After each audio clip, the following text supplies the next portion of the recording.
Within the beautiful landscape of Australia are a series of hills which jet out of the ground, showcasing beautiful layers of rock which contrast with the green vegetation which blankets the region.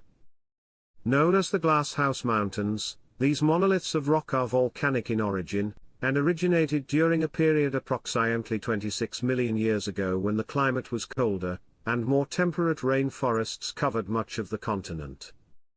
Ancient Australia had split from Antarctica only 10 million years prior, but more importantly the continental landmass began to pass over three unusually hot regions of the Earth's mantle. Known as hotspots, as the Australian continent passed over them, it resulted in significant volumes of magma to intrude into the crust, occasionally erupting onto the surface and forming a chain of volcanoes. These volcanoes trended in a south-southwestward direction as the mantle hotspots largely did not move, but the overlying crust did as it moved slowly to the north-northeast.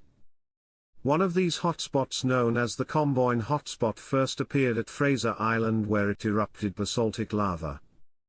However, over time the basalt magma chambers present began to melt surrounding rock which mixed with it, causing the molten rock to turn to andesite, then dacite, and finally rhyolite and trachyte rhyolite.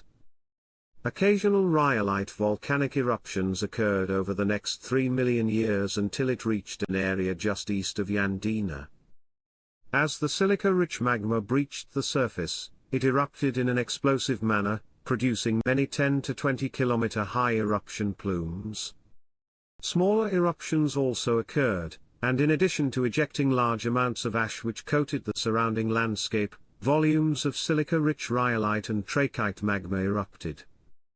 Due to their high viscosities, these lavas did not travel very far and instead built up into what are termed a lava dome complex volcano, which were up to 3 kilometers wide and a kilometer in height, much like the modern Lassen Peak volcano in California.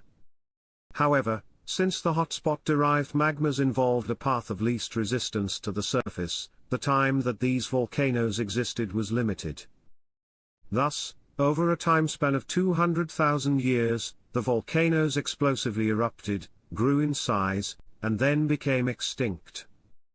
Glass Mountains formation. Yet, when they were active, a large magma chamber grew underneath the active volcano in addition to nearby intrusions of magma which never reached the surface.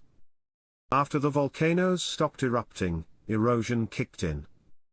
Over the following 27 million years, the overlying layers of more easily eroded ash and sandstone eroded away the level of the ground by several hundred feet until it reached a section of hardened rhyolite and trachyte rock which was more resistant to erosion.